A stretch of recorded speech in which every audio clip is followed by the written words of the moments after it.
যখন মানবজাতির ইতিহাস তার সবচেয়ে অন্ধকারতম অধ্যায় অতিক্রম করছিল, যখন দুনিয়ার সব আলো ম্লান হয়ে যাচ্ছিল, তখন এক অকল্পনীয় ঘটনা ঘটেছিল যা গোটা মহাবিশ্বের প্রতিটি কণাকে সাক্ষী করে তুলেছিল।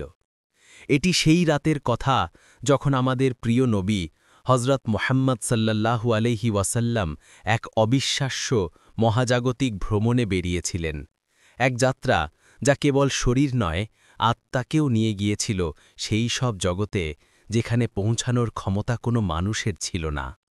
মক্কার পরিস্থিতি তখন রাসূলুল্লাহ সাল্লাল্লাহু আলাইহি ওয়াসাল্লামের জন্য ছিল অত্যন্ত কঠিন।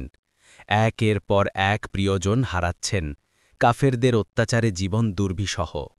আমল হুজুন বা দুঃখের বছর তাকে গ্রাস করেছিল। চাচা আবু তালিব এবং প্রিয়তমা স্ত্রী খাদিজা রাদিয়াল্লাহু আনহাকে হারানোর শোক তাকে ঘিরে ধরেছিল। তায়েফের ময়দানে পাথরের আঘাতে রক্তাক্ত হয়েও তিনি ফিরে এসেছিলেন। নবুয়তের ১০ম বা ১১ বছরে আল্লাহ তাআলা তার প্রিয় হাবিবকে এক বিশেষ সম্মান প্রদানের ইচ্ছা করলেন। এক রাতের শেষ প্রহরে উম্মে হানির ঘরে রসূল সাল্লাল্লাহু আলাইহি ওয়াসাল্লাম আরাম করছিলেন। হঠাৎ জিবরাইল আলাইহিসসালাম এলেন, সাথে নিয়ে এলেন এক বিশেষ বাহন বুরাক। বুরাক ছিল গাধা থেকে বড়, ঘোড়া থেকে ছোট, সাদা রঙের এক দ্রুতগামী জান্নাতি প্রাণী। তার চলার গতি ছিল আলোর চেয়েও দ্রুত। যেখানে দৃষ্টি যেত সেখানেই তার পা পড়ত। আল্লাহ তাআলার পক্ষ থেকে এটি ছিল এক বিরাট উপহার। জিবরাইল আলাইহিসসালাম রাসূল সাল্লাল্লাহু আলাইহি ওয়াসাল্লামকে বুরাকের ওপর আরোহণের ইঙ্গিত দিলেন।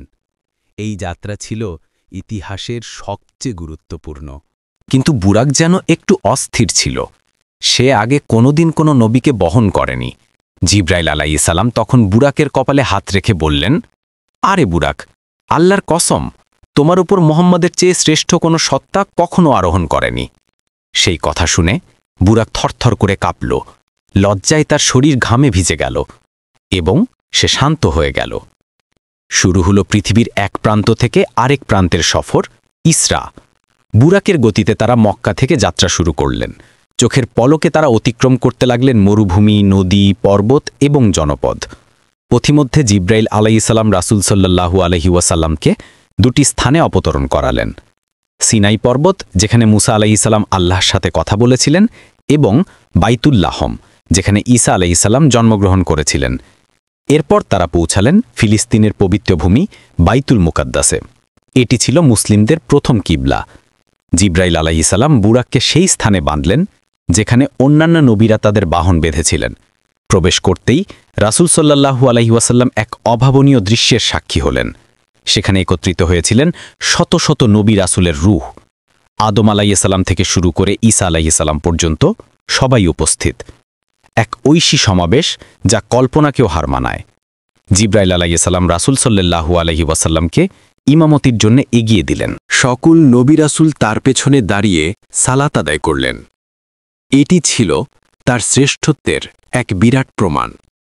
তিনি ছিলেন ইমামুল আম্বিয়া, সকল নবীর ইমাম। এই দৃশ্যের মাধ্যমে আল্লাহ তাআলা তার শেষ নবীর শ্রেষ্ঠত্ব ঘোষণা করলেন। সালাত শেষ হওয়ার পর জিবরাইল আলাইহিসসালাম রাসূল সাল্লাল্লাহু আলাইহি ওয়াসাল্লামের সামনে দুটি পাত্র নিয়ে এলেন। একটিতে দুধ, অন্যটিতে মদ। রাসূল সাল্লাল্লাহু আলাইহি ওয়াসাল্লাম কোনো রকম দ্বিধা না করে দুধের পাত্রটি গ্রহণ করলেন। জিবরাইল আলাইহিসসালাম বললেন, আলহামদুলিল্লাহ, আপনি ফিতরাত অর্থাৎ স্বাভাবিক স্বভাব গ্রহণ করেছেন। যদি আপনি মদ গ্রহণ করতেন তাহলে আপনার উম্মত পথভ্রষ্ট হয়ে যেত। বাইতুল মুকাদ্দাসে ইসরা পর্ব শেষ হল।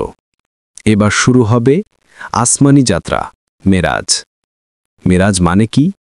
মেরাজ আরবি শব্দ যার অর্থ ঊর্ধ্বারোহণ বা ঊর্ধ্বে আরোহণ করা, আর ইসরা মানে রাতের সফর। সেখান থেকে জিবরাইল আলাইহিসসালাম রাসূল সাল্লাল্লাহু আলাইহি ওয়াসাল্লামকে নিয়ে উপরের দিকে যাত্রা শুরু করলেন, যা ছিল সপ্ত আকাশের দিকে। পৃথিবী ছেড়ে মহাকাশের গভীরে এক রহস্যময় জগতের দিকে তাদের যাত্রা।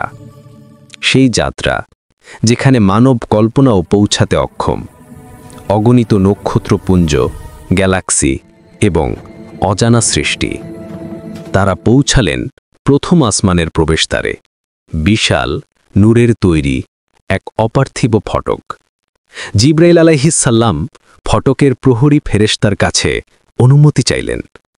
প্রহরী জিজ্ঞাসা করল, কে আপনি? জিব্রাইল আলাইহিসসালাম বললেন, আমি জিব্রাইল। আপনার সাথে কে? মুহাম্মদ। তখন ফটকটি খুলে দেওয়া হলো এবং তারা প্রবেশ করলেন প্রথম আসমানে। প্রথম আসমানে প্রবেশ করে রাসূল সাল্লাল্লাহু আলাইহি ওয়াসাল্লাম দেখলেন এক বিস্ময়কর জগৎ। অগণিত ফেরেশতা আল্লাহর তাসবিহ পাঠ করছে। সেখানে রাসূল সাল্লাল্লাহু আলাইহি ওয়াসাল্লাম দেখতে পেলেন এক মহান সত্তাকে, প্রথম মানব, আমাদের আদিপিতা হযরত আদম আলাইহিসসালামকে। আদম আলাইহিসসালাম ডান দিকে তাকালে হাসেন, কারণ সেখানে জান্নাতবাসীদের দেখতে পান। বাম দিকে তাকালে কাঁদেন, কারণ সেখানে জাহান্নামীদের দেখতে পান। রসুল সাল্লাল্লাহু আলাইহি ওয়াসাল্লাম আদম আলাইহিসসালামকে সালাম দিলেন। আদম আলাইহিসসালাম সালামের জবাব দিয়ে বললেন, স্বাগতম হে নেককার পুত্র, নেককার নবী। জিব্রাইল আলাইহিসসালাম বললেন, ইনি আপনার পিতা আদম আলাইহিসসালাম। প্রথম আসমানের সফর শেষ হল। এরপর শুরু হল দ্বিতীয় আসমানের দিকে যাত্রা। বুরাক সেখানে ছিল না। এবার অন্য এক অদৃশ্য বাহনে তারা চললেন। তারা পৌঁছালেন দ্বিতীয় আসমানের প্রবেশদ্বারে।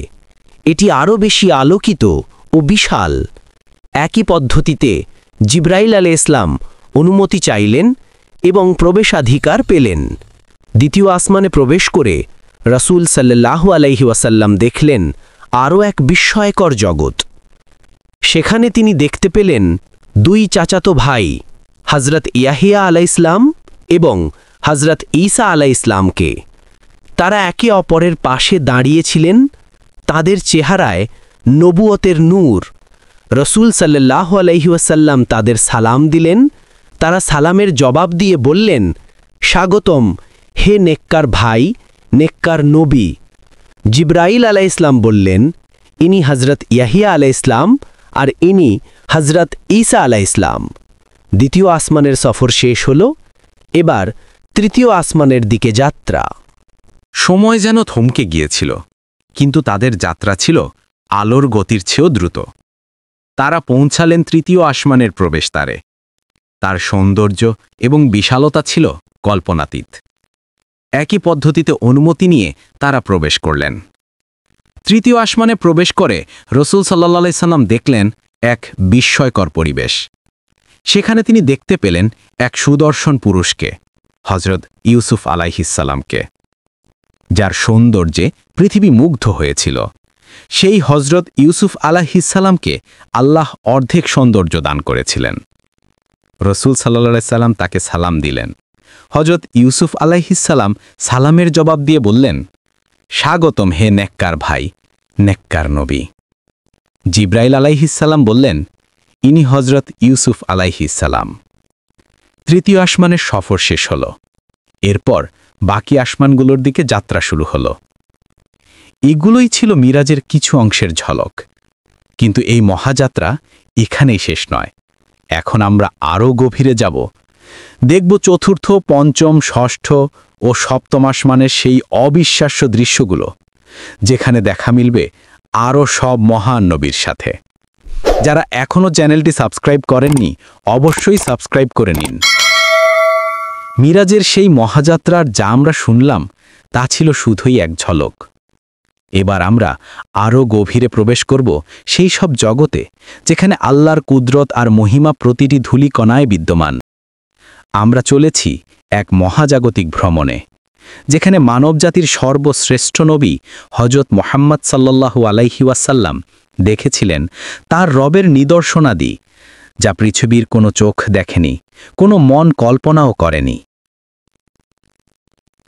তৃতীয় আসমানের সফর শেষ করে এবার আমরা প্রবেশ করব চতুর্থ আসমানের অপার মহিমায়। বুরাক বা কোনো দৃশ্যমান বাহন নয়, যেন অদৃশ্য কোনো শক্তির বলে তারা উঠে চলেছেন অসীম শূন্যে। তারা পৌঁছালেন চতুর্থ আসমানের প্রবেশদ্বারে, এক বিশাল নূরের তৈরি ফটক যা কল্পনাতীত উজ্জ্বল। জিব্রাইল আলাইহিসসালাম অনুমতি চাইলেন এবং প্রবেশাধিকার পেলেন। চতুর্থ আসমানে প্রবেশ করে রসূল সাল্লাল্লাহু আলাইহি সাল্লাম দেখলেন এক অনন্য সুন্দর পরিবেশ।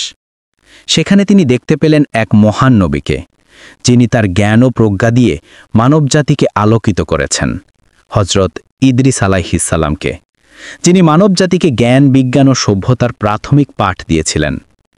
রসূল সাল্লাল্লাহু আলাইহি সাল্লাম তাকে সালাম দিলেন। হজরত ইদ্রিস আলাইহিসসালাম সালামের জবাব দিয়ে বললেন, স্বাগতম হে নেককার ভাই, নেককার নবী। জিব্রাইল আলাইহিসসালাম বললেন, ইনি হজরত ইদ্রিস আলাইহিসসালাম।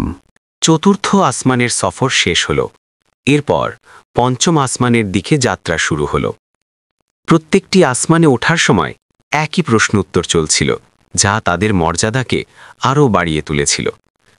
তারা পৌঁছালেন পঞ্চম আসমানের প্রবেশদ্বারে। তার মহিমা ছিল বর্ণনাতীত। একই পদ্ধতিতে অনুমতি নিয়ে তারা প্রবেশ করলেন। পঞ্চম আসমানে প্রবেশ করে রাসূলুল্লাহ সাল্লাল্লাহু আলাইহি ওয়াসাল্লাম দেখলেন এক অসাধারণ জগৎ। সেখানে তিনি দেখতে পেলেন এক মহান নবীকে, যিনি স্বজাতি দ্বারা ভীষণভাবে নির্যাতিত হয়েছিলেন, হযরত হারুন আলাইহিস সালামকে, যিনি তার ভাই মুসা আলাইহিস সালামের পাশে থেকে ফেরাউনের বিরুদ্ধে সংগ্রাম করেছিলেন। রাসূলুল্লাহ সাল্লাল্লাহু আলাইহি ওয়াসাল্লাম তাকে সালাম দিলেন। হারুন আলাইহিস সালাম সালামের জবাব দিয়ে বললেন, স্বাগতম হে নেককার ভাই, নেককার নবী। জিব্রাইল আলাইহিস সালাম বললেন, ইনি হারুন আলাইহিস সালাম।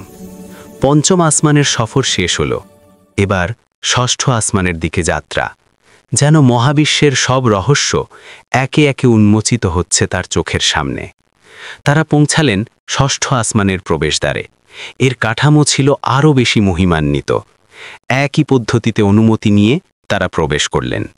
ষষ্ঠ আসমানে প্রবেশ করে রাসূলুল্লাহ সাল্লাল্লাহু আলাইহি ওয়াসাল্লাম দেখলেন এক অভূতপূর্ব দৃশ্য।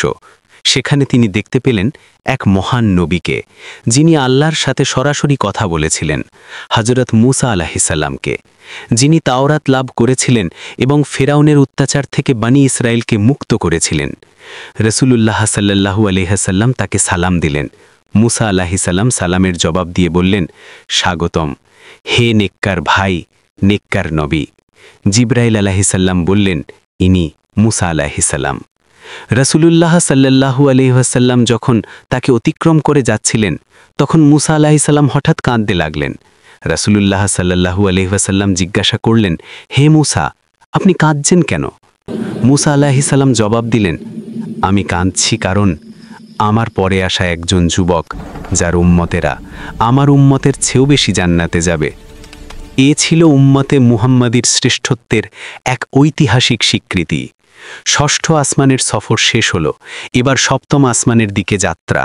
যেন মহাবিশ্বের সব রহস্য একে একে উন্মোচিত হচ্ছে তার চোখের সামনে। তারা পৌঁছালেন সপ্তম আসমানের প্রবেশদ্বারে। এর জাঁকজমক ছিল বর্ণনার অতীত। একই পদ্ধতিতে অনুমতি নিয়ে তারা প্রবেশ করলেন। সপ্তম আসমানে প্রবেশ করে রাসূলুল্লাহ সাল্লাল্লাহু আলাইহি ওয়াসাল্লাম দেখলেন এক অভূতপূর্ব জগৎ, যেখানে আল্লাহর আরশের আলো ঝলকাচ্ছে, ফেরেশতাদের অবিরাম তাসবিহ। সেখানে তিনি দেখতে পেলেন মানবজাতির ইতিহাসের সর্বশ্রেষ্ঠ পিতা, সকল নবীর আদিপিতা হজরত ইব্রাহিম আলাইহিসসালামকে। ইব্রাহিম আলাইহিসসালাম বাইতুল মামুর এর সাথে হেলান দিয়ে বসেছিলেন, যার চারপাশে ফেরেশতারা তাওয়াফ করছে। বাইতুল মামুর মানে ফেরেশতাদের কাবা। রাসূলুল্লাহ সাল্লাল্লাহু আলাইহি ওয়াসাল্লাম তাকে সালাম দিলেন। ইব্রাহিম আলাইহিসসালাম হাসি মুখে সালামের জবাব দিয়ে বললেন, স্বাগতম হে নেককার পুত্র, নেককার নবী। জিব্রাইল আলাইহিসসালাম বললেন, ইনি ইব্রাহিম আলাইহিসসালাম। বাইতুল মামুর, যেখানে প্রতিদিন ৭০,০০০ ফেরেশতা তাওয়াফ করে এবং একবার তাওয়াফ করে বের হলে কিয়ামত পর্যন্ত আর ফিরে আসে না। এ ছিল আল্লাহর ঘরের এক ঐশী প্রতিচ্ছবি। সপ্তম আসমানের সফর শেষ হল। এরপর তারা আরও উপরের দিকে যাত্রা করলেন।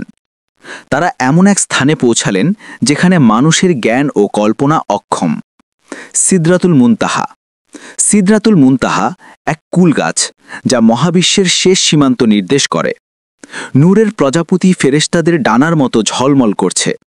এই গাছের গোড়া থেকে 4টি নদী প্রবাহিত হয়েছে, 2টি প্রকাশ্য যা পৃথিবীর নীলনদ ও ফুরাত, আর 2টি অপ্রকাশ্য যা জান্নাতের নদী। জিব্রাইল আলাইহিসসালাম তখন বললেন, হে আল্লাহর রসুল, আমি এখানেই থামছি, এরপরে আমি 1 কদমও এগুতে পারব না। জিব্রাইল আলাইহিসসালাম বললেন, যদি 1 কদমও অগ্রসর হই তবে আল্লাহর নূরের তাজাল্লিতে আমি ভস্ম হয়ে যাব। আল্লাহর রসুল সাল্লাল্লাহু আলাইহি ওয়াসাল্লাম একা সেই নূরের সমুদ্রের গভীরে প্রবেশ করলেন, সেই চূড়ান্ত মিলনস্থল যেখানে পৌঁছেছিলেন একমাত্র শ্রেষ্ঠ মানব হযরত মুহাম্মদ সাল্লাল্লাহু আলাইহি ওয়াসাল্লাম। এই পর্যন্তই ছিল জিব্রাইল আলাইহিসসালামের সীমা, কিন্তু রাসূল সাল্লাল্লাহু আলাইহি ওয়াসাল্লামের জন্য ছিল আরও উচ্চতর সম্মান। তিনি প্রবেশ করলেন এমন এক জগতে যেখানে ছিল শুধুই আল্লাহর সত্তা আর তার গুণাবলীর প্রকাশ। এই ছিল মিরাজের কিছু ঝলক, কিন্তু এই মহাযাত্রা এখানেই শেষ নয়। এবার আমরা আরও গভীরে যাব, দেখব আল্লাহর সাথে কথোপকথন, যে বিশেষ উপহারগুলো রাসূল সাল্লাল্লাহু আলাইহি ওয়াসাল্লাম নিয়ে এসেছিলেন এবং এই সফরের মূল তাৎপর্য কী ছিল। মিরাজের সেই অকল্পনীয় মহাযাত্রা এখন তার চূড়ান্ত মুহূর্তে। মানব ইতিহাসের সবচেয়ে সম্মানিত অতিথি মহানবী হযরত মুহাম্মদ সাল্লাল্লাহু আলাইহি ওয়াসাল্লাম পৌঁছেছেন সেই স্থানে যেখানে অন্য কোনো মাখলুকের প্রবেশাধিকার নেই। সিদরাতুল মুনতাহার পরেও রাসূল সাল্লাল্লাহু আলাইহি ওয়াসাল্লাম একা এগিয়ে চললেন সেই আলোর গভীরে, যা ছিল আল্লাহর নূর আর আরশের দিকে। পৃথিবীর কোনো প্রাণী, কোনো ফেরেশতা, এমনকি জিব্রাইল আলাইহিসসালামেরও সাহস ছিল না সেখানে যাওয়ার, কিন্তু তিনি ছিলেন আল্লাহর প্রিয় হাবিব। তিনি অতিক্রম করলেন ৭০,০০০ নূরের পর্দা। প্রতিটি পর্দা ছিল ৫০০ বছরের পথ সমান। সেই মুহূর্ত যখন সৃষ্টি তার স্রষ্টার সাথে সরাসরি মিলিত হল, সেই স্থান যেখানে সময়ের কোনো ধারণা ছিল না। এই মিলন ছিল এক বিশেষ সম্মান যা শুধুমাত্র বিশ্বনবীকেই দান করা হয়েছিল। এই যাত্রায় আল্লাহ তাআলা তার রসুলকে নিজের অনেক বড় বড় নিদর্শনসমূহ দেখিয়েছিলেন। এই চূড়ান্ত মিলনে আল্লাহর রসুল সাল্লাল্লাহু আলাইহি ওয়াসাল্লাম সেজদায় লুটিয়ে পড়েছিলেন।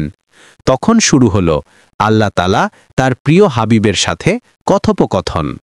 আল্লাহ তাআলা তার প্রিয় হাবিবকে সালাম দিলেন, আসসালামু আলাইকা আইয়ুহান নাবিয়্যু ওয়া রাহমাতুল্লাহি ওয়া বারাকাতুহু। রাসূল সাল্লাল্লাহু আলাইহি ওয়াসাল্লাম শুধু নিজের জন্য সালাম রাখলেন না, তিনি তার উম্মতের কথাও ভুলে যাননি। আসসালামু আলাইনা ওয়া আলা ইবাদিল্লাহিস সালিহিন। যখন আল্লাহ ও রাসূল সাল্লাল্লাহু আলাইহি ওয়াসাল্লাম একে অপরের প্রতি সালাম বিনিময় করলেন, জিব্রাইল আলাইহিসসালাম সেই মুহূর্তের সাক্ষী ছিলেন। জিব্রাইল আলাইহিসসালাম তখন এই 3 শব্দ বললেন, যা আমাদের আত্তাহিয়াতু বা তাশাহুদের অংশ। এরপর আল্লাহ তাআলা তার প্রিয় হাবিবকে 3টি বিশেষ উপহার দান করলেন। প্রথম উপহার ছিল 50 ওয়াক্ত নামাজ। রাসূল সাল্লাল্লাহু আলাইহি ওয়াসাল্লাম সেই উপহার নিয়ে ফিরছিলেন। ষষ্ঠ আসমানে মুসা আলাইহিসসালাম রাসূল সাল্লাল্লাহু আলাইহি ওয়াসাল্লামের জন্য অপেক্ষা করছিলেন। মুসা আলাইহিসসালাম জিজ্ঞাসা করলেন, আল্লাহ আপনার উম্মতের জন্য কি ফরজ করেছেন? রাসূল সাল্লাল্লাহু আলাইহি ওয়াসাল্লাম জবাব দিলেন, 50 ওয়াক্ত নামাজ। মুসা আলাইহিসসালাম বললেন, আপনার উম্মত এত ওয়াক্ত নামাজ আদায় করতে পারবে না। আমার উম্মতের অভিজ্ঞতা আছে। আপনি আপনার রবের কাছে ফিরে যান এবং এটি কমিয়ে আনার জন্য অনুরোধ করুন। উম্মতের প্রতি ভালোবাসায় রাসূল সাল্লাল্লাহু আলাইহি ওয়াসাল্লাম আবারও তার রবের কাছে ফিরে গেলেন। তিনি আল্লাহর কাছে কমিয়ে আনার অনুরোধ করলেন। আল্লাহ তাআলা প্রতিবার 10 ওয়াক্ত করে কমিয়ে দিচ্ছিলেন। তিনি বারবার ফিরে গেলেন আর মুসা আলাইহিসসালাম তাকে আবারও ফেরত পাঠালেন। অবশেষে নামাজ কমিয়ে 5 ওয়াক্ত করা হল।